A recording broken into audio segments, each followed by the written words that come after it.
and this video has been a long time coming. I feel a small pinch of guilt for not releasing anything for so long, but there were its own reasons, mainly living in Ukraine, relocating places, and being generally on the low energy maintenance. Also, Season of Plunder. I'll go on a small tangent, so if you're not interested in that and are just interested in the tier list, feel free to skip to the timestamp on the screen. At first I was unsure whether to make this video at all, considering the kind of feedback that was delivered in my exotic weapons tier list. But I don't want to focus on the past too much, although I do have some points to address for those who have seen the first iteration of the format, since it seems that I've managed to upset quite a lot of people with my hot and scorching takes. Feel free to pause this and read for yourself. With all of that out of the way, this video is a continuation of the exotic weapon tier list. This time we're moving on to Warlock exotic armor pieces. That's right, baby. I'm here for round 2. This time I feel genuinely more experienced overall with each piece rather than with every exotic weapon, because I've been playing this bad boy all the way since Forsaken, and fortunately or not, I have more knowledge on the equipment of this class. I want to specify something. These items will be ranked not only on its effectiveness and general strength, but also on how simply fun and visually pleasing they are, and mainly on how much they can really define and structure a build. For me, exotic armor is something like a legendary card in Hearthstone. It's a piece that is not necessarily strong by itself, but it is a defining cornerstone in your build and strategy. Thus, a disclaimer. Some of your favorite pieces might be ranked low and vice versa, so this is not a definitive what is objectively best ever list. This is more of a summary of my experience with each exotic throughout the years. Oh, and one more thing. Last time we had a ranking from 1 to 10, but since there's way more weapons than Warlock armor, I'll narrow it down from 1 to 5, where 3 I would consider middle of the road, average. A 5 would be a no-brainer, glued to my hands pick, and a 1 would be just free 5 legendary shards. No, I still refuse to use letters. Also, this video is being made, recorded and posted in Season of the Seraph, so if any of these exotics change later down the line, I can only blame the flow of time itself. Obligatory, but I should mention that this is a PvE only tier list. Now that all of the things have been clarified, let's start with the actual list. As per last time, I'll start the list chronologically, and you should be able to select the area you want with the YouTube chapters feature. Let's begin. The first item on the list is Crown of Tempests. It actually has been changed quite recently, now applying the recharge rate with Jolt as well. I really wish that I could like this piece more. It sounds like something right up my alley, with shortening cooldowns and looking generally badass. Unfortunately, I feel like it fell to quite an amount of power creep. With a slight bonus for the looks and the general concept, I'll give it a 2 out of 5. With the next one, this might be where controversies begin. I feel like a lot of people in this community have this one legendary or exotic item that is severely underperforming, but they find themselves unable to simply let go of it. In that scenario, Eye of Another World is my hidden gem. On its own, in neutral game, I'm afraid to say that it doesn't do much. You serious? But goddamn does it look good. I still find it almost comforting to use, and it would have placed itself in 4, if that stunning ornament was still available. With that said, it's a 3 out of 5. I've been a Voidlock main pretty much since the beginning, and I can confidently say that Nazareth's Sin is one of my favorite exotics to this day, and I am quite a fan of Nazareth himself as a character. Just make sure to stay away from any strange smelling tea, but this is the first of this list's 5 out of 5. Speak of the devil. Skull of Dire Hamkara is a sad case. I can still find some old screenshots of my loadout from like 2019 wearing that thing. Sadly, after the big nerf, it's been gathering dust in my collection tab ever since. While the design is appealing, the perk itself I consider to be quite bland, and I never expect anyone to say that it's their favorite exotic outside of a weird YouTube comment that is seemingly stuck in its Forsaken era. Wake up, Grandpa, it's not 2018 anymore, supers have different cooldowns now. I have to give it a 2 out of 5 and not a 1, simply because it is beneficial over not having an exotic at all. Somewhat, it can still define a build if you want to cosplay an American B-29. Karnstein armlets have been in a weird spot throughout the years. A lot of people on the high end of the skill would call them goated. That's why he's the GOAT! The GOAT! And it feels like recently people finally have been catching up to them. And I have to agree, they're very satisfying to use, especially with the recent change affecting glaive melees. With a solid crafted glaive and a good build in mind, you can be quite an unkillable red nail polish machine. But I have to take some points off though, because this thing is known to have the worst ornament in the game. Never have I ever seen an ornament that actually makes the armor look less appealing. It does mess up with the UI quite a bit though, which I do find pretty funny. Overall, a solid 4 out of 5 in my book. Sunbracers is the best option if you want to error code someone out of the game. Because of how Red War campaign started, Sunbracers got to be the first exotic armor piece I ever got my hands on. I think if that choice or reward still existed in D2, it would have brought a lot of Kindergarten Warlocks closer to loving their class. It might not be the best ultra DPS unkillable one-phase Riven kind of choice, but people who love this thing are very passionate behind it, and I can appreciate that. It really has everything to grab the attention of a new player. Strong and simple perk and eye-catching visuals, and Solar 3.0 made it even better. The only downside being required a charged melee kill, which isn't a Warlock's usual forte. Unfortunately, the best spot it can earn on this list is only a 3 out of 5, because because Starfire Protocol has some guts to exist. I find it ridiculously funny how an earlier overlooked exotic became a community's favorite overnight because of a simple addition of Solar 3.0, providing a rewarding and self-sustaining gameplay loop and turning it into one of the biggest DPS machines in the game. Is it possibly the strongest exotic in terms of laser-focused, sustained, single-target DPS, on top of immense explosive firepower? Yes, but there is a couple of nuances. First, this exotic is just unreasonably, incomparably ugly. I believe it's nearly impossible to complete a proper fashionable loadout with this in mind. It's almost a sacrifice that you have to pay to use it. This thing is in a dire need of an ornament. Another small part is that in the past this exotic was used to have 2 fusion grenades and 2 healing grenades, but we can't have 2 healing grenades anymore. It's a small pitch, but nonetheless those 2 reasons keep it out of 5 and place it in 4 out of 5. Outside of Sunbracers, I remember getting Winter's Guile as my second ever exotic back in November 2018 from Xur, and I would be lying if I said that this thing doesn't hold a special place in my heart. However, there are a couple of things to note at first. Sadly, this exotic has received a major nerf this season, cutting its melee damage multiplier, which does not help the fact that the exotic's timer is already only 5 seconds long, which sets up this awkward pacing where you would be roaming around the room picking up melee kills while you could have just been shooting your guns. But I can guess why the nerf had to be done. And Bungie really has to do something with this exotic ornament preview. It's laughable. In conclusion, I would respect a Guardian wearing one of these, although they should probably play a different class. A 3 out of 5.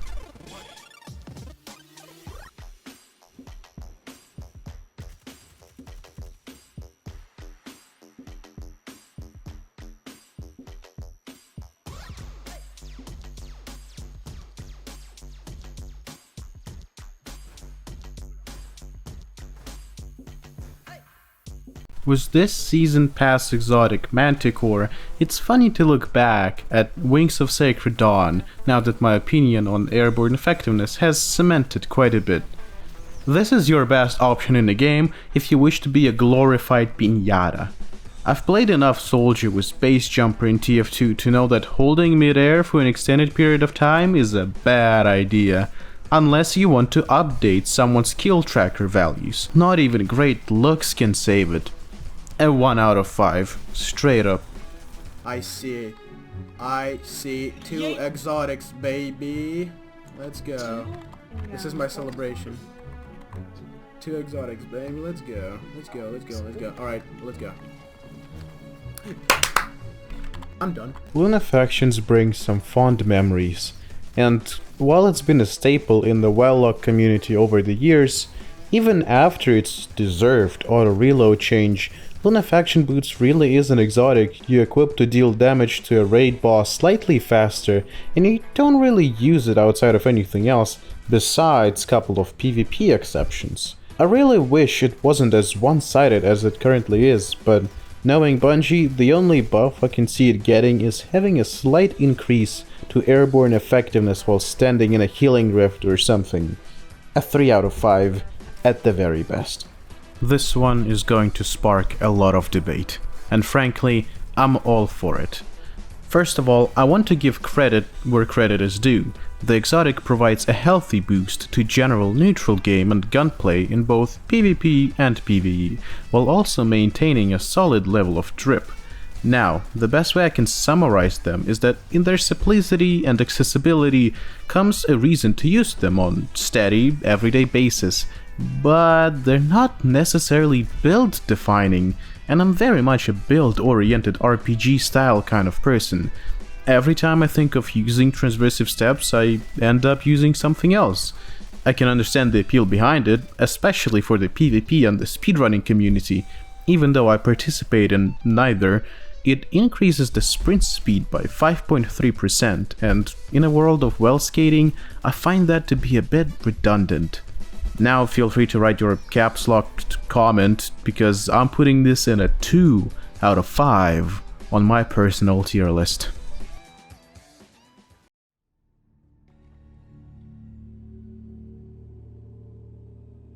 Wakey wakey, sunshine. How you doing? You understand why we brought you here today? Oh, I know. I know why I'm here.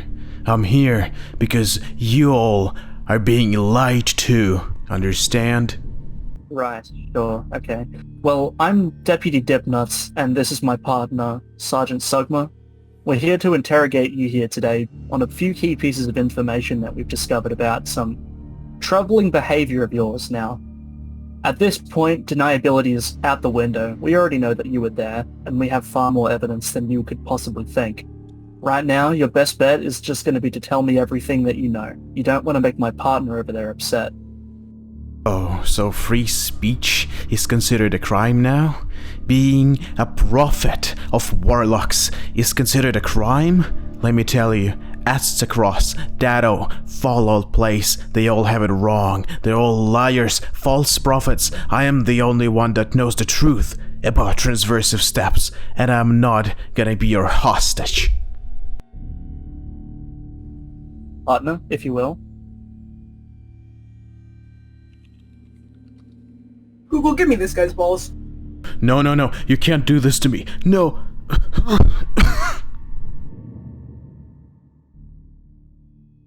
The stag is one of the options that fit under the general umbrella of it's never really wrong to use it. It's a generally overall good exotic, not exceeding in anything, but solid. Brushing past the Arc Stag Warlock catastrophe of PvP, I tend to bring Stag as a great choice for something like an Arc Burn GM, and it has a hidden buff to your drip stat, but it wasn't me who told you that.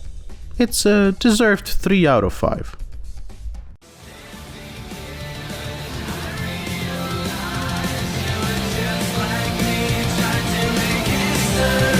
Aeons managed to do what an exotic should do for me, which is to be unique enough to shape and define a build around it, which in this case would be finishers.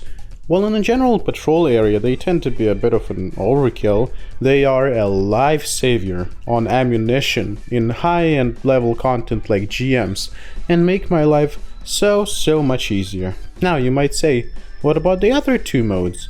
To which I say, what? other 2 modes. Another 3 out of 5. I knew it had to come to this. I hope all of the elitists and PvP players left after the transversive steps take, because I have to claim the Ophidian aspect is kinda mid. While I do appreciate what it brings to the neutral game and the gunplay, I'm more on the side of the space magic enjoyers, so I have to give it only a 2 out of 5. So, after those melting takes, I can't get into too much trouble, right? Well, I actually enjoy Whisper of Radius quite a lot.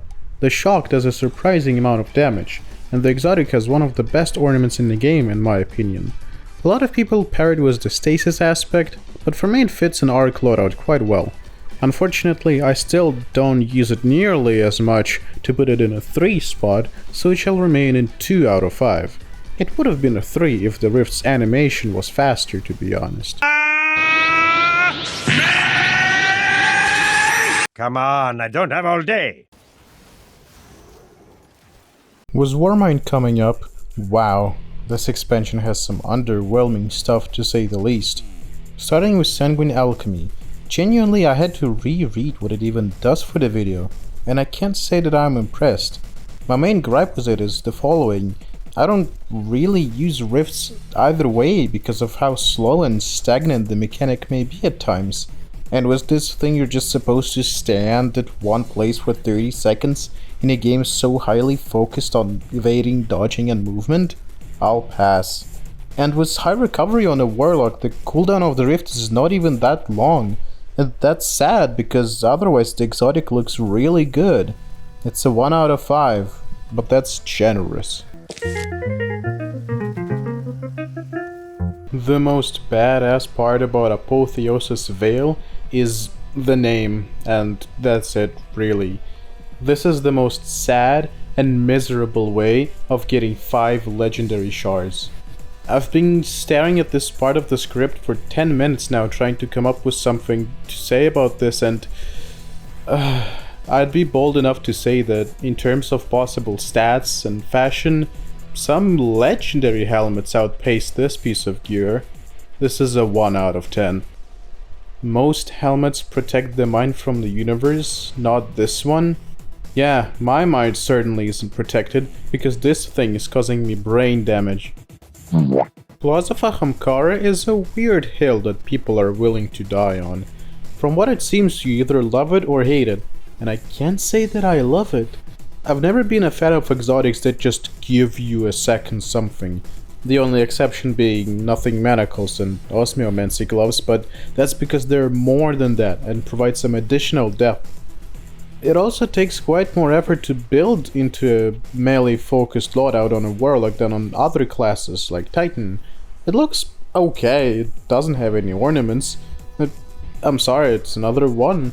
Now if only there was a Warlock exotic to completely save this expansion on my list. That's right, ever since the Great Skull Massacre, my skull has been completely glued to Verity's brow. Do I need to say more? It's been a staple icon of my channel for quite a while. It's absolutely build-worthy, and goes with all subclasses if you know what you're doing. The only negative point I see people make is that it's ugly and is in need of an ornament. I disagree. I like it for what it is and how it looks, embracing the hive ugliness in its own beauty. It's a 5 out of 5. Moving over to the Forsaken expansion, let's start with Chromatic Fire. I think in every Warlock main's life comes an exotic that they just can't get rid of, and I mean that in a negative way. Each Warlock can tell you about how this one exotic keeps haunting them through Grandmasters and Lost Sectors, and keeps dropping for them in large quantities despite them having no interest in it whatsoever. For me, it's Chromatic Fire, and I keep getting that thing dropped for me at every opportunity. GM, Zerg, random world drop. It's always Chromatic Fire. I don't need it. I'm not gonna use it. Thanks. What does not help it is the fact that its perk is not even going to proc half of the time. You're using a stasis weapon? No. You're using osmosis? No. Just because I'm tired of seeing it pop on the right side of my screen, it's a 2 out of 5. And I'm not that big on headshotting with kinetic weapons either way.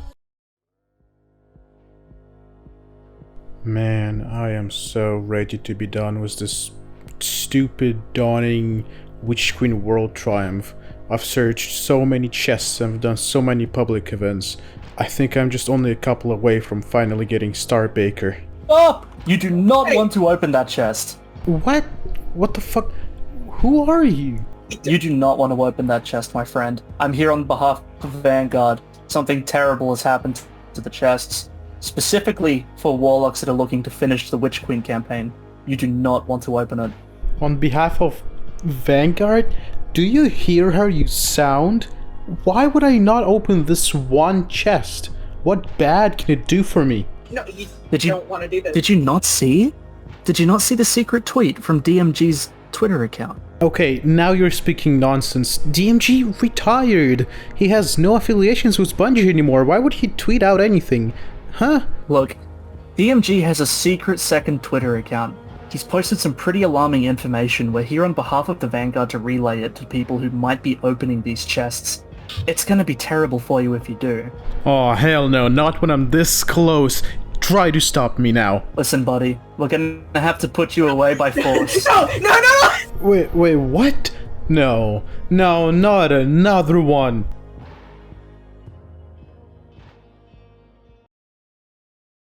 Controver's Hold is an extremely solid choice for build crafting and ability spam, especially for you Void fellas out there. Grabbing it with the overcharge aspect and a vortex grenade is always fun in my book, but don't let it stray away you from other grenades, as they are a solid option as well. And quite recently it got a beautiful ornament, landing itself in a deserved spot of 5 out of 5. In a perfect world, Geomax would be a very solid choice throughout various activities, but this is not a perfect world. I can't shake off the feeling that the inherent issue regarding the general weakness ties not with the Geomax themselves, but rather with the potency of Chaos Reach. Currently, Chaos Reach does not do even slightly similar damage to other burst DPS sources like Thunder Crash or Gathering Storm, and it has no exotics to support its actual damage like Karas or Star Eaters. Instead, you kind of just press the button, maybe kill 2 adds, damage a half a champion's health and then die because you're floating in the open for 10 seconds. It's a 2 out of 5, sadly. It's hard for me to talk about this exotic, as it suffers the same fate that any other super-related exotic armor does, where it involves a scenario of a player using a different exotic, getting their super, swapping to this, using their super and going back and repeat, so it kind of devalues the whole idea of creating a build around it, unless you're willing to rock Phoenix Protocol at all times to laser focus on a support role.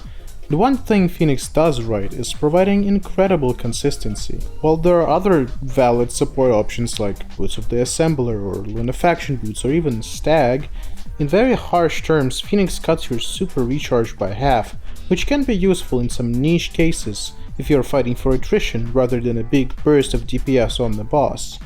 A solid 3 out of 5. The only Warlock exotic released in my favorite season of all time, Getaway Artist, certainly feels like an underdog. I'm not the biggest fan of Arc Warlock, but this thing can be surprisingly strong, especially with Arc 3.0 and the recent buff to Arc Souls. And in worst case scenario, this exotic does something which could help some Destiny 2 players.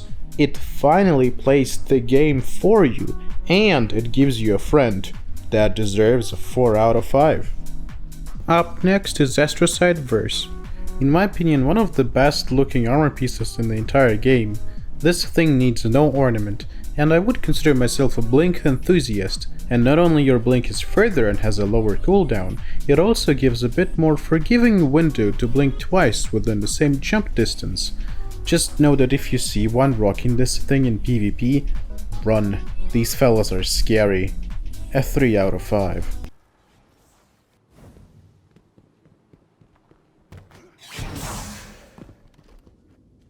What the...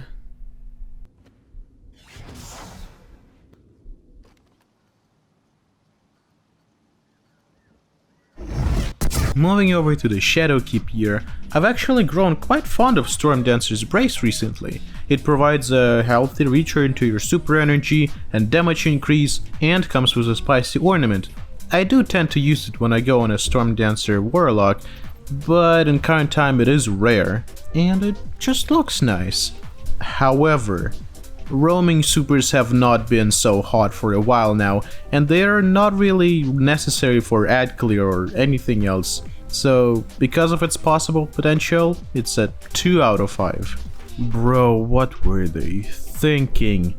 It feels like Bungie's trying to hide this exotic under the rug, but no, it still exists. I have no clue what kind of playstyle or build this is supposed to represent. This is the opposite of Sanguine Alchemy, where now instead of standing in one place I have to constantly move from one rift to another, removing the control over my own rift placement almost entirely, and why are there feet? 1. This is the most goofy eye exotic we've had to review yet. Okay, this is where it gets to turn for the better. It's really hard to let go of Felwinter's Helm once it sits on top of my skull.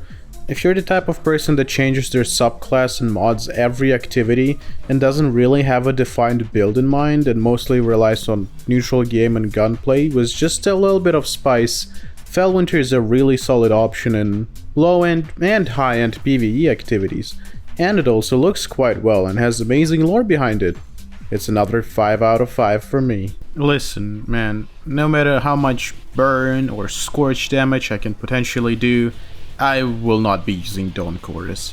This is the same drip sacrifice akin to Starfire Protocol, but this time it's not nearly as powerful.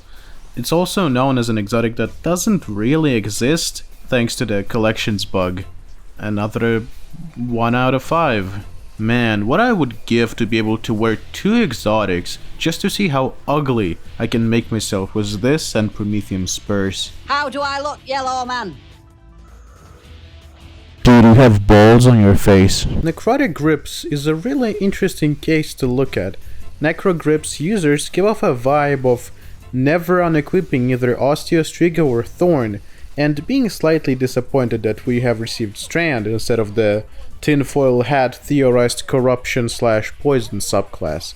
The exotic has cemented itself to using Osteo, Thorn, and a Glaive to pair, and while the idea of its build is well defined and it can be incredibly fun to mow down enemies, I can't really think of using it anywhere above strike level content.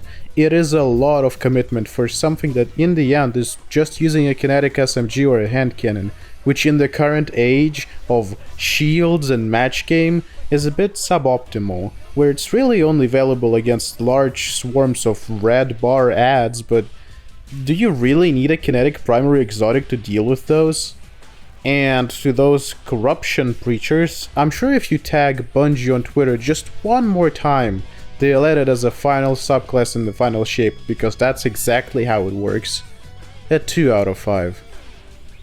I feel like if a time traveler moved a chair, I would be maining Mantle of Battle Harmony instead of Verity's Brow.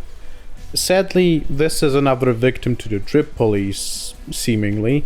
I tend to be quite conservative with my super usage, so this rarely comes to fruition. Another thing that doesn't help it either is the UI management and display. Half of the time I won't even see that the perk is active. I have to give it only a 2 out of 5. I find Boots of the Assembler to be quite underrated. People really underestimate a consistent, strong healing effect. Also homing, turning you into a potential, really powerful healing station with combination of Lumina. Dispenser going up. I would suggest it's a strong 3 out of 5. The only thing keeping it out of higher ranks being the fact that for solo runners, it's a bit redundant. Nothing Manacles had a rocky, buggy start, but now they are practically an overcharged scatter grenade free, meaning you can run the other 2 aspects, and 2 of those nades is actually quite a firepower. I said it's quite a firepower, with the right mods and build in mind. Another solid option that people seem to be sleeping on, and you can never go wrong with some edgy chains in your drip. Another solid 4 out of 5. Witchquid has brought some exciting options for Warlock, one of which includes Osmiomancy gloves. Osmiomancy? That's not a real word, Bungie.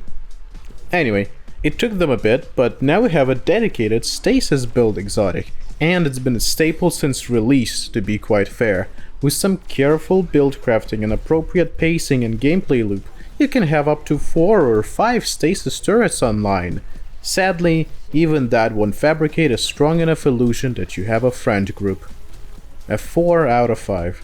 Second Filaments does so much, and people don't give it enough credit. First of all, anti-overload on all of your weapons, and instant devour proc on entering your rift, saving you an aspect? Sign me up! And it shades quite well too, in fact. This is a textbook definition of an exotic, altering your gameplay and providing depth to your playstyle. It's an absolute powerhouse in void burn overload infested gems for me, and an easy 5 out of 5 for this list. Rain of Fire is kinda weird, man. It's weird talking about it. It does so much at the same time, but also so little. It feels more gimmicky than build defining. To my experience, the dodge reload is the most prominent feature of this exotic, and I have the same gripe with it that I had with transversive steps. Pre-nerfed Lunafaction Boots and Relicate prove that we really don't need more options to avoid reloading. And honestly, I just like the reload animations on my gun way too much. This is a 2 at best for me.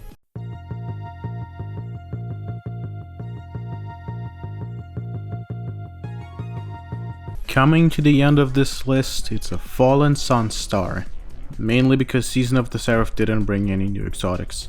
This hatpiece turns the Crown of Tempests into a simple diadem of slight draft.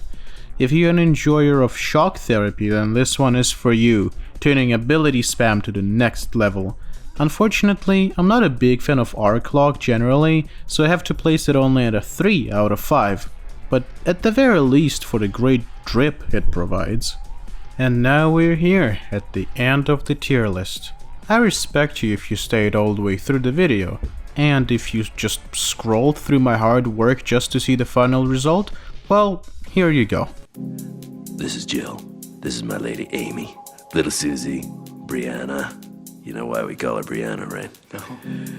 Yeah, it's a long story. Shaniqua. Helga. Miss Kitty. Jeannie. I dream of, Teresa. This is Teresa right here. Now is that your... Dirty girl. This spot is for my special lady, Leah. I'm gonna say that one more time. Here's the final image of the list. As mentioned, this is purely opinionated and subjective. Do you disagree with the ranking? Do you feel a certain way about a certain exotic? Let me know. Man, this video was difficult to record. These error codes have been increasingly aggressive in the later part, but I'm glad I finally managed to push it out. Now that I'm finally in a place where I'm comfortable making videos, expect more stuff like this to come in the future. Have a good day.